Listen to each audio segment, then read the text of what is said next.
yaghfirlah li ummatihi tatimmus salihah. Asyhadu an la ilaha illallah wahdahu la syarikalah wa asyhadu anna Muhammadan abduhu wa rasuluh alladzi la nabiyya ba'dah. Amma ba'du.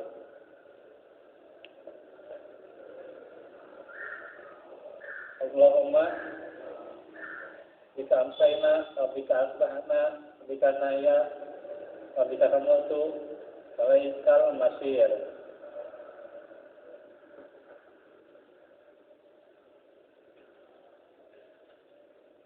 Suatu iman, kita lanjut dari kajian tentang azimah keagungan akhlak Rasulullah yang ditulis oleh Ustaz Maktub Ahnan, bagian yang ke-30. Pasal yang ke-30 adalah tentang sifat kasih sayang kerahmatan Nabi Sallallahu Alaihi Wasallam. Di sini di mana dalam buku ini dikutip juga firman Allah surat Al-Anbiya ayat 107. A'udzubillahi minasyaitonir rajim. Wa ma arsalnaka illa rahmatan lil alamin. Dan tiadalah kami mengutus para rasulnya kecuali sebagai rahmat untuk alam semesta. Di sini di mana Ustaz Maktub Ahnan menjelaskan, menegaskan bahwa diutusnya Nabi Muhammad tiada lain itu adalah untuk menyebarkan dan membawa rahmat kasih sayang bagi semesta alam. Jadi bagaimana Nabi diutus membawa rahmat, baik yaitu menyebarkannya, menaburkannya. Sikap rahmat itu menyampaikannya, dan juga dibawa rahmat itu sebagai tabiat, sifat rahmat, tabiat Nabi sebagai manusia yang bersifat rahmat bagi semesta alam. Kalau diutusnya Nabi menyebabkan dan membawa perangkat rahmat dan kasih sayang. Jadi Nabi itu menyebabkan dan membawa perangkat. Maksudnya di sini yang dimaksud perangkat adalah ilmu batin, kemudian tentunya akhlak, akidahnya, ibadahnya, semuanya merupakan rahmah. Rahmah yang sangat lengkap dalam diri Rasulullah. Semuanya global dalam diri Rasulullah. Dan kasih sayang. Apa bedanya rahmat dan kasih sayang?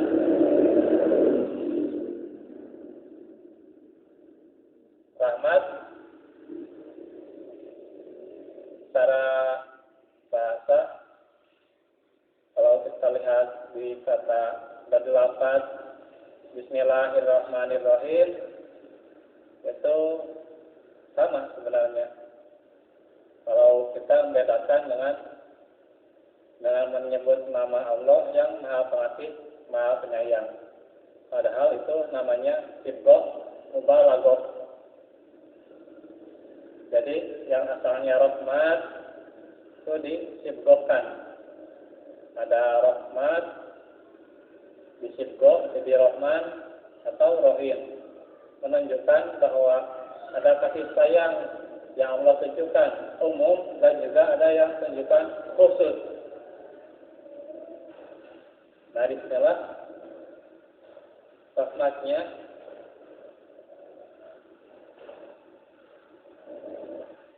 Jadi ketika seseorang punya sifat rahmat, dia itu memberikan kenyamanan buat masyarakat. Tidak hanya beliau itu tidak hanya menebarkan sikap saling menyayangi, tapi saling mencintai, saling menghormati, mempersaudarakan umat. Jadi yang namanya rahmat keseluruhan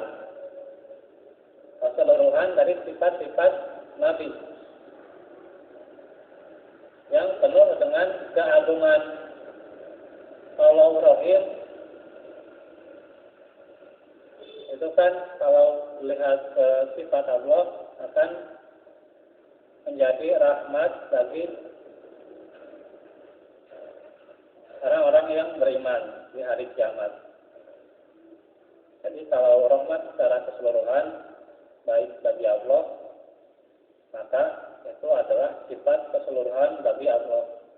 Sifat keseluruhan bagi Allah itu Asmaul Husna, itu adalah sifat rahmahnya, sifat rahmah dari Allah. Sifat rahmat dari Allah. Kalau Nabi, sifat keseluruhan Nabi yang baik itu adalah rahmat sebagai rahmat dari Rabb alam semesta. Jadi Allah memberikan rahmatnya kepada nabinya sehingga nabinya mempunyai sikap yang terbaik. Itu rahmat. Kalau kasih sayang cuma sebatas satu sikap, yaitu menyayangi saja. Makanya ini diibadahkan. Maka beliau sallallahu alaihi wasallam terlebih dahulu harus menjadi figur dan contoh pembawa kasih sayang.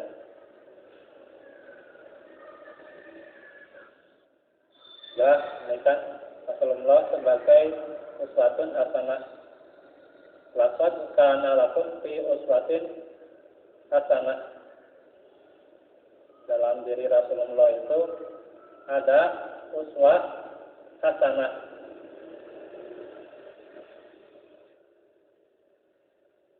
Itu juga liman kana yarjullah, bagi orang-orang yang mengharap pertemuan dengan Allah wa yaumil akhir wa dzakarallaha katsira. Dan juga banyak mengharapkan kasih sayang, mengharapkan keselamatan di hari akhir, dan mereka banyak berzikir.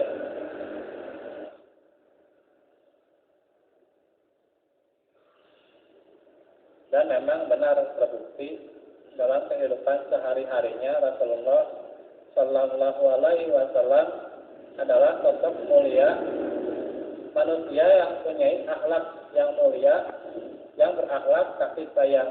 Jelas dalam uswah hasanahnya itu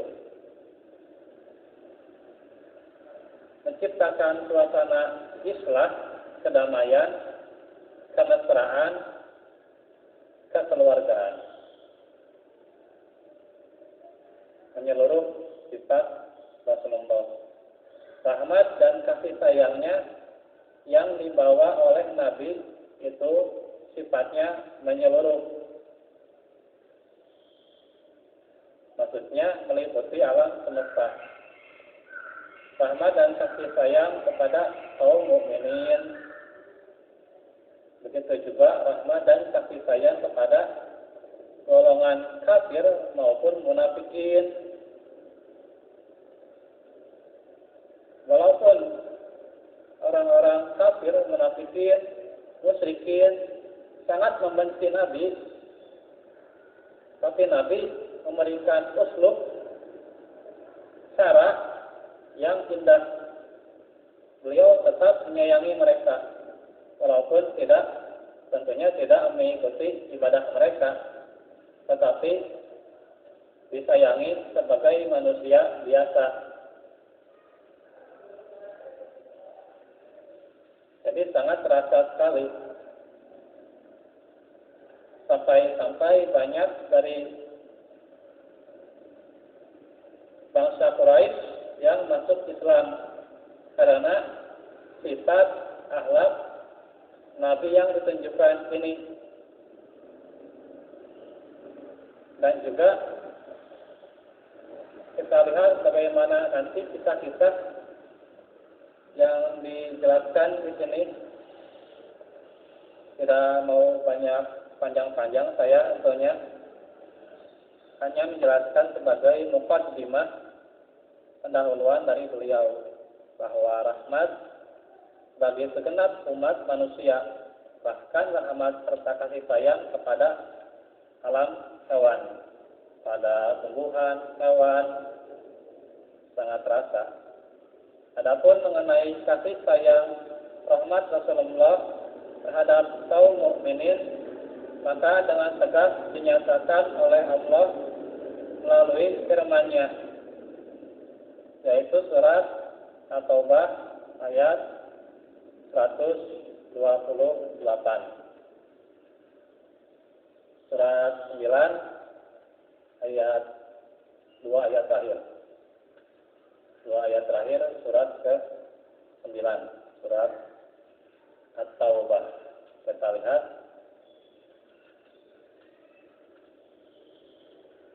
Laqad ja'akum rasulun min anfusikum azizun alaihi ma anittum harisun alaikum bil mu'minina raufur rahim. Satu ayat ternyata, satu ayat ya. Ayat 128. Karena ayat 129-nya itu tentang orang-orang yang berpaling dari keimanan. Sedangkan 128 ini 128 sangat menunjukkan kasih sayang seorang nabi. Sungguh telah datang kepadamu seorang rasul dari kaummu sendiri. Berat terasa olehnya penderitaan yang kamu alami. Dia sangat menginginkan keimanan dan keselamatan bagimu, penyantun dan penyayang terhadap orang-orang yang beriman. Jadi ini ada sifat Ar-Rauf dan Ar-Rahim. Ar-Rauf bisa jadi maaf-maaf. Kalau sifat Allah itu kan ada yang maaf-maaf, Ar-Rauf. Kan Nabi itu berarti sifat penyantun. Allah juga punya sifat Halim, sama penyantun. Bedanya kalau Ar-Rauf bisa memaafkan, maha pemaaf. Kalau bagi Allah Halim itu santun, dengan sopan santun, kelembutan, latif. Dan Ar-Rahim ini namanya sifat dzatiyah, sifat di mana sifat Allah yang memang juga Allah rahmati, bahwa makhluknya bisa bersifat tidak sama, hanya punyai sifat-sifat butir-butir sifat yang sebagaimana dalam Asmaul Husna, tapi tidak sama, karena walam yakul lahu kufuwan ahad, tidak ada yang bisa menyerupai dari keesaan Allah. baik dari sifatnya. Maka Ar-Rauf dan juga Ar-Rahim di sini adalah sifatnya itu punya butir-butir, benih-benih dari Ar-Rauf, yaitu sifat penyantun dan juga Ar-Rahim. Dan juga dijelaskan Muhammad Sallallahu Alaihi Wasallam yang diutus oleh Allah, dia sangat paham dan merasakan derita yang dipikul oleh umatnya. Benar sekali. Rasulullah itu merasakan penderitaan yang dipikul oleh para sahabat. Disebutkan sahabat sampai yang menderita, yang disiksa dari besi atau yang ditombak atau yang terhunus pedang. Kepada umatnya yang terus teguh, yang masih ada, Rasulullah memberikan kasih sayangnya, uslub, cara yang mulia. Rasulullah itu tidak menginginkan kekayaan, tidak menginginkan harta.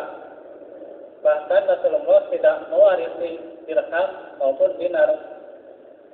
Ini yang ditunjukkan oleh Rasul-Rasul Allah. Hanya menginginkan keimanan dan keselamatan. Hanya ingin beriman dan selamat di hari akhirat, di yaumul akhir. Karena itulah beliau itu amat kasihan, lagi penyayang terhadap orang-orang mukmin, punya rasa kasihan. Jadi Rasulullah juga ini dalam kitab Tauhid itu kan memperingatkan para sahabatnya dari sikap riya, sifat ingin dipuji, dan juga memperingatkan para sahabat akan syirikan, akan gulu berlebih-lebihan dalam agama. Karena itulah mengapa Rasulullah melakukan demikian, memperingatkan demikian, karena itu sikap kasih sayang. Tidak mau sahabat musyrik, tidak mau umatnya itu terbawa kemusyrikan. Itu sifat rahmat Rasulullah. Luar biasanya, begitu hebatnya Rasulullah Sallallahu Alaihi Wasallam. Ya, sebelum ditutup, terus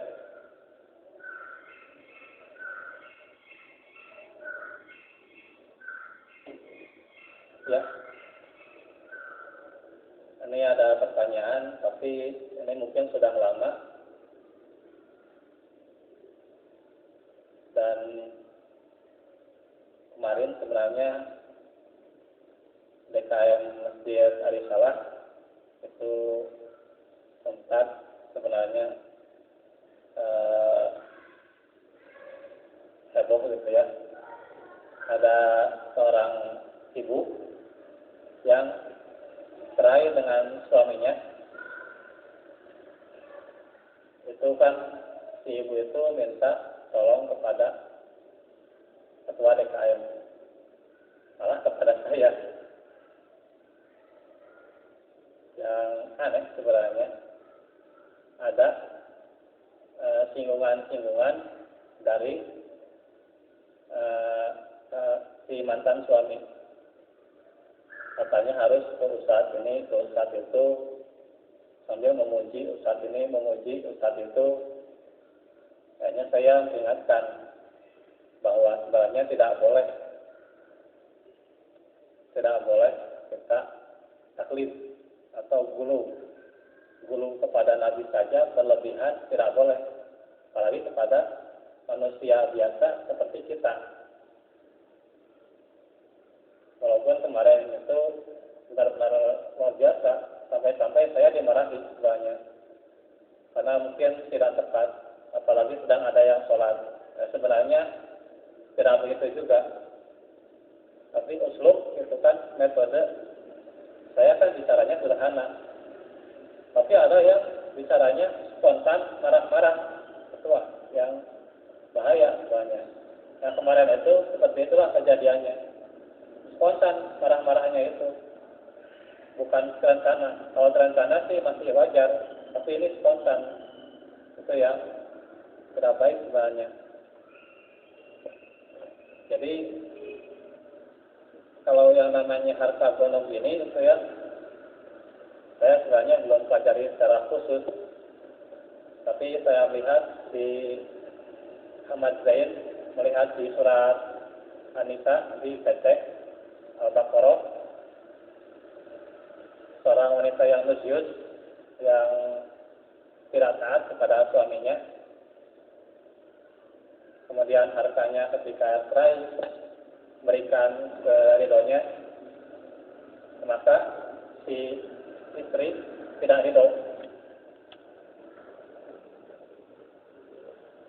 Masalahnya sampai dicurhatkan ke DKM, sampai saya terlibat. Mungkin kalau saya tidak terlibat, mungkin saya tidak akan berkata seperti ini, atau tidak akan memberikan solusi. Karena buat apa sebenarnya ikut-ikutan permasalahan orang lain. Tapi ternyata saya akhirnya dilibatkan oleh si ibunya. Itu sampai separah itu. Makanya emang di Facebook itu kami saya minta maaf atas sebenarnya salah sebenarnya sikap seorang itu kan dengan dulu berlebihan kepada seorang guru. Ya itulah sehingga harus bertanya kepada saya. Sedangkan kalau saya belum sampai jauh-jauh ke sana. Cuma belajar kuliah, ya belajar bahasa Arab biasa, itu ya, menghafal Al-Quran. Tapi kalaupun belajar tentang pernikahan, itu hanya bulu-bulu marong. Tidak seperti kitab Fiqh Al-Wajiz atau sebagainya ya. Jadi jangan sampai berlebihan, maksudnya berlebihan sampai akhirnya bertanya kepada seseorang yang tidak kuat, tidak kuat ilmunya, belum sampai kapasitas ilmunya.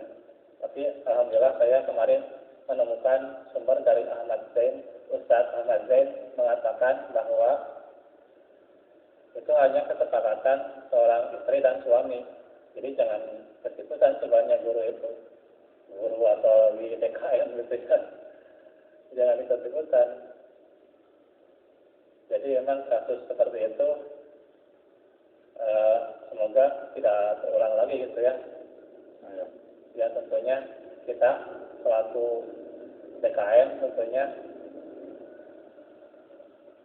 memang kewajiban bahwa setiap kajian, setiap maghrib itu adalah amanah.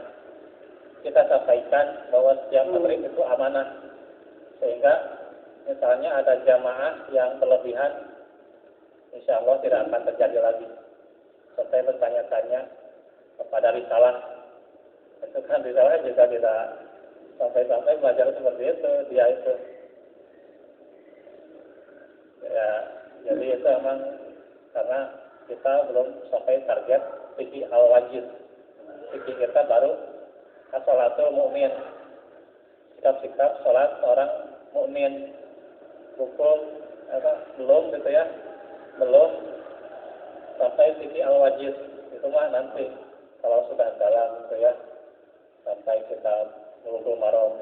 Tapi kan perlu gitu ya, dari dasar dulu cara kajiannya.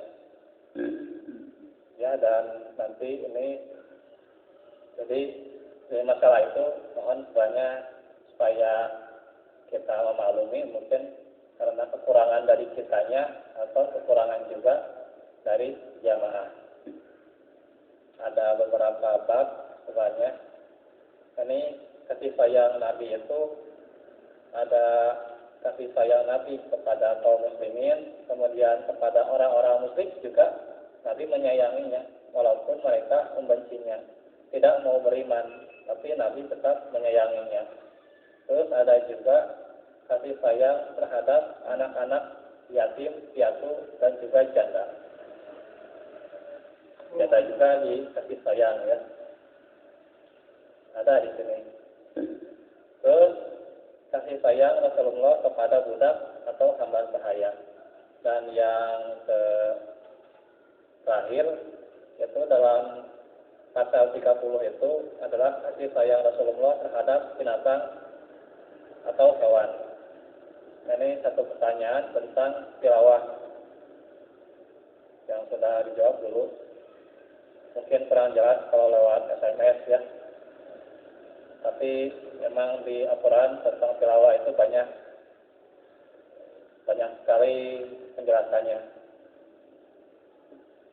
Sampai banyak sekali ayatnya. Satu ayat yang cukup itu tentang haqqa tilawati. Ulaika yu'minun nabi. Jadi tilawahnya secara hak, baik ma'nawiyah atau harfiah atau amaliyah, semuanya hak, secara benar diamalkan. Yaitu jawabannya dalam Al-Quran surat Al-Baqarah ayat 121. Jadi orang-orang yang itu kalau hak tilawahnya itu adalah mereka beriman. Ini ada pesan dulu ya. Sebelum kita menutup kajian, saya menemukan dua hadis yang luar biasa nih ya. Ini kan kita masih dalam kasus gitu ya. Kasus ulama-ulama kita difitnah. Ulama-ulama kita difitnah sebagian karena kasus yang menjeratnya. Termasuk pada pimpinan sholat Jumat 2 Desember. Tidak kenal ya siapa namanya, saya nggak perlu nyebutin. Jadi ada hiburan bahwa dari seorang syekh menulis dalam bukunya. Nanti yang kita kaji tentang yakin akan pertolongan Allah.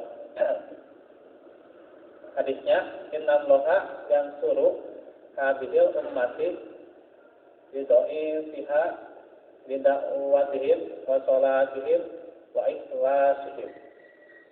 Sesungguhnya Allah menolong umatnya ini dengan sebab kelemahannya, dengan sebab doa-doa mereka, dengan sholat mereka dan keikhlasan mereka. Dan juga innallaha yub'atu fi hadhil ummatin ala ra'sil kulli mi'atin natin man yuhaddidu laha amra diniha. Sesungguhnya Allah membangkitkan untuk umat ini di atas setiap 100 tahun orang yang selalu mengurusi, memperbaharui agama baginya. Hadis riwayat Sunan Abi Dawud. Kalau yang ke-1 Shahihul Jami. Jadi dari dua hadis ini Syekh mengatakan, saya tidak tahu Syekh siapa karena di pengarang bukunya tidak disebutkan. Ketika seorang dibelenggu,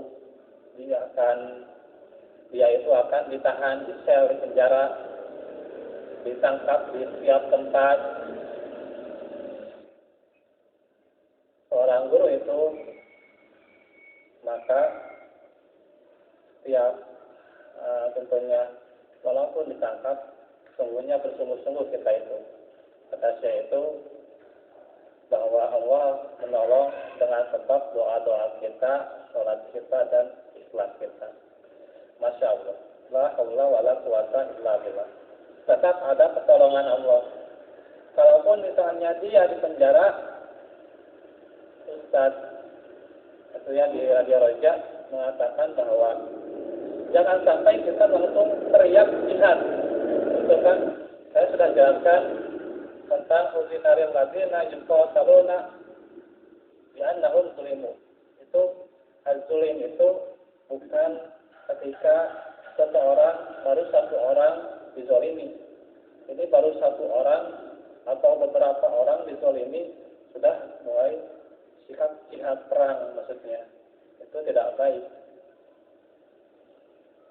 Karena itu juga dalam hadis ini tenang saja, kalem gitu ya, tenang, kalem betul wajib dengan wajah yang indah, wajah yang manis, bahwa sesungguhnya Allah itu bangkitkan untuk umat ini di atas setiap 100 tahun orang yang terpengaruhi agama, yang mengurus agama. Kita lihat di Palestina. Palestina itu tiap hari dibombardir oleh Israel, Yahudi. Orang tuanya meninggal dunia, tapi lahir lagi bayi sampai 1.000 orang, sampai katanya 5.000 orang. Ini bukti hadis dari Rasulullah Sallallahu Alaihi Wasallam, kebenaran hadisnya. Makanya tenanglah sebenarnya, jiwa beriman tenanglah dalam zaman seperti ini. Kita harus tenang. Saya juga menghadapi beberapa waktu di hari Salah lalu menghadapi fitnah. Disangka ormas-ormas itu perpecahan. Itu yang memang terjadi.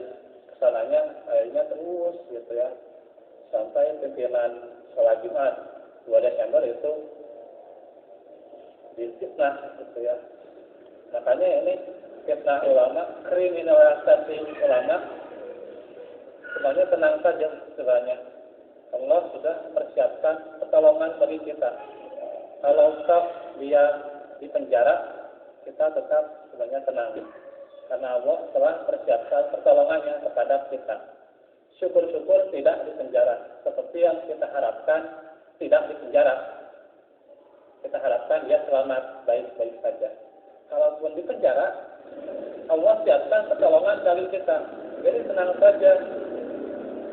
Jangan ada kekhawatiran, apalagi sampai ada semangat jihad, itu takutnya bahaya. Dalam akidah salaf ini akan sampai terjadi kericuhan.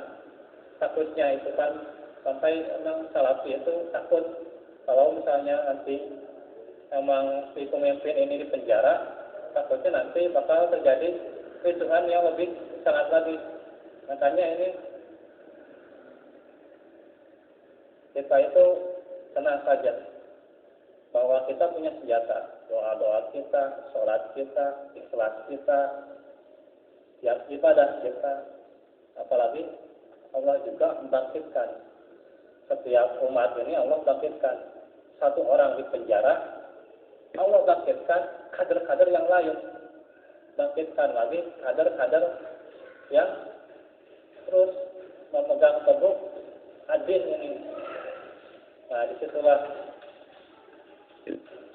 jadi memang berkaca bahwa di sini selalu ada pertolongan Allah. Kita yakin akan pertolongan Allah. Ya, sedikit-sedikit ada tipu daya makan orang kafir. Percayalah bahwa makan Allah lebih baik. Makan Allah itu akan memenangkan daripada orang-orang kafir. Kita lanjut akhlak nanti di bulan depan ya. Hari Selasa nanti tentang Kitab Tauhid bab hadis bab 29 ya. Itu saja. Terima kasih. Tentunya Iman tentunya semoga kita semakin mantap ya dalam menghadapi masalah, semakin mantap, semakin hebat menghadapi masalah situasi sekarang, supaya kita menjadi umat yang terbaik, sehingga terwujudnya keteraturan di muka bumi ini, terwujudnya syariat di muka bumi ini. Itulah syariat cita-cita kita.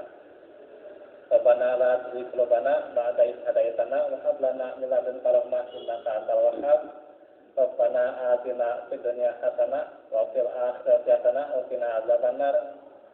Aqulu qouli hadza wa astaghfirullaha li wa lakum Wassalamualaikum warahmatullahi wabarakatuh. Waalaikumsalam warahmatullahi wabarakatuh. Kumaha? Oh, dikejerokeun.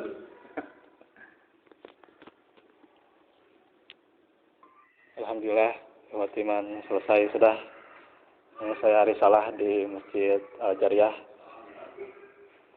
Nanti kita lanjutkan lagi. Assalamualaikum warahmatullahi wabarakatuh.